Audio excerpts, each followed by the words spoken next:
కవిత, ఏంటి కవిత, మాట్లాడిస్తున్నా కూడా పలకరించుకోకుండా పని చేసుకుంటున్నావు? కనీసం ఇంట్లో కూడా పిలిచడం లేదు. నువ్వు చేసింది చాలు, ఇంకా పో ఇక్కడి నుంచి. ఏంటి కవిత అంత మాట అంటివి? ఎవరమ్మా? ఒకప్పుడు మేము బెస్ట్ ఫ్రెండ్స్ అక్క, కలిసి తిరిగే వాళ్ళము, ఒకే కంచంలో తినే వాళ్ళము. అందరు చూసి మీరిద్దరు అక్క చెల్లెలా అని అడిగేవారక్క. మరి అంత బెస్ట్ ఫ్రెండ్ ని కనీసం ఇంట్లోకి కూడా పిలుచుకోకుండా అవమానంగా మాట్లాడి పంపిస్తున్నావు. నేను ఒక్కటే కాదక్క బెస్ట్ ఫ్రెండ్ అనుకోవడం, తను కూడా నన్ను బెస్ట్ ఫ్రెండ్ అనుకోవాలి కదా. నా బెస్ట్ ఫ్రెండ్ అనుకొని నా పర్సనల్ విషయాలు, నా ఫ్యామిలీ మ్యాటర్స్ అన్ని షేర్ చేశానక్క. ఎవరికి చెప్పదనుకున్నానక్క, కానీ ఆ నమ్మక ద్రోహి నా పర్సనల్ విషయాలని అందరికీ షేర్ చేసిందక్క. అది కాక వేరే ఫ్రెండ్ కు నా మీద చాడీలు చెప్పి కొట్లాడి పెట్టింది.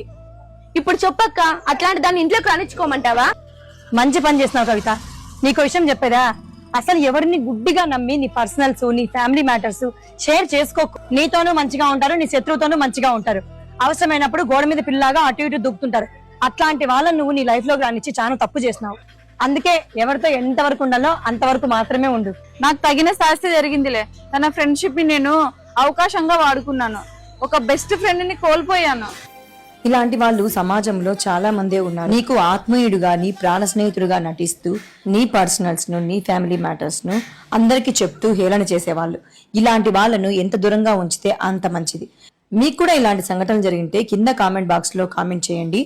మహితా తెలుగమ్మ యూట్యూబ్ ఛానల్ ని ఫాలో కండి. Thank you.